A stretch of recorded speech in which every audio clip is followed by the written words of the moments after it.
दिल्ली में पुरानी गाड़ियों से होने वाले प्रदूषण को कम करने के लिए दिल्ली प्रदूषण नियंत्रण कमेटी एक इनोवेशन चैलेंज शुरू करने जा रही है।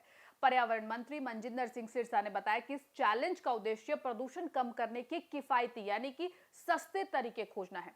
आईआईटी जैसे संस्थानों से भी इसमें भाग लेने की अपील की जाएगी। उम्र पूरी कर चुकी गाड़ियों से होने वाले प्रदूषण को लेकर अब दिल्ली प्रदूषण कंट्रोल कमेटी यानी डीपीसीसी इनोवेशन चैलेंज करवाएगी। पर्यावरण मंत्री मनजिंदर सिंह सिरसा ने ये निर्देश जारी किया है। इस चैलेंज का मकसद उम्र दराज गाड़ियों से होने वाले प्रदूषण के किफायती और प्रभावी तरीके ढूंढना है। इस चैलेंज में कोई भी व्यक्ति, स्टार्टअप, रिसर्च इंस्टीट्यूट और टेक्नोलॉजी डेवलपर्स हिस्सा ले सकते हैं। पर्यावरण मंत्री ने कहा कि इस चैलेंज के जरिए राजधानी को प्रदूषण कम करने के वैज्ञानिक तरीके मिल सकते हैं। डीपीसीसी को निर्देश दिए गए हैं कि वो इसे लॉन्च करने की तैयारी करे। इसमें कम लागत वाली, कम देखरेख वाली और प्रभावी तकनीकों पर फोकस किया जाएगा। उन तकनीकों को प्राथमिकता दी जाएगी जो मौजूदा स्तर की तुलना में गाड़ियों से निकलने वाले और पीएम 2.5 को आधा कर दे। ये तकनीक ऐसी होनी चाहिए जिसे आम आदमी आसानी से अफोर्ड कर सके, गाड़ियों में आसानी से लगा सके, उनकी मेंटेनेंस आसान हो सके। तकनीक को चुनने के लिए एक टेक्निकल पैनल का गठन होगा। पैनल में environmental engineering institute, automotive sector के एक्सपर्ट और डीपीसीसी के सदस्यों को शामिल किया जाएगा। आईआईटी जैसे बड़े संस्थानों से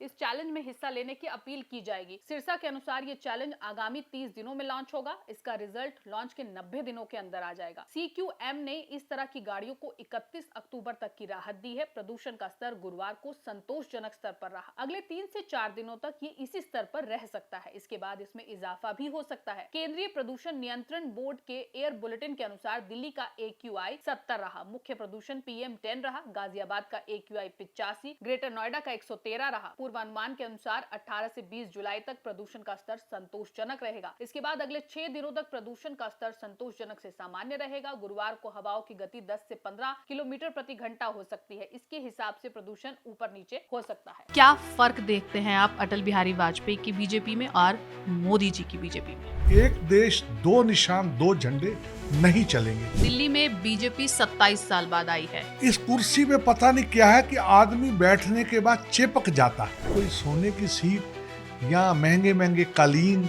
या रिमोट वाले पर्दे नहीं लगवाए। इन्होंने सिर्फ दिल्ली को लूटा है और दिल्ली को 11 साल के राज के अंदर 50 साल इन्होंने पीछे कर। बीजेपी को हमेशा से जाना जाता है अपने साथी दल को खत्म करने के लिए। जो भी कोई खत्म हो रहा है वो अपने सिस्टम से, अपने कर्मों से। आम आदमी पार्टी तो स्विट्जरलैंड और लंदन बना रही थी। आप क्या बनाने वाले हैं अगले 5 साल में? हम दिल्ली को दिल्ली बनाएंगे। हम स्विट्जरलैंड नहीं जाएंगे, हम दिल्ली को सुपर दिल्ली बनाएंगे। लेकिन दिल्ली में कई इलाके ऐसे भी हैं जो गांव भी हैं और शहर भी हैं, मिक्स इलाके हैं, उनको कोई देख ही नहीं रहा। ऐसा नहीं है, इग्नोर कर रही है। मैंने आपको फिर कहा 5 महीने में कुछ नहीं हो सकता। तो 27 में हमारी सरकार बनेगी तो हमें बड़े भाई बनने का हक है और हमें बनना चाहिए और हम बनकर रहेंगे। देखिए रूबरू रविवार सुबह 9 बजे सिर्फ पीपल दिल्ली पर।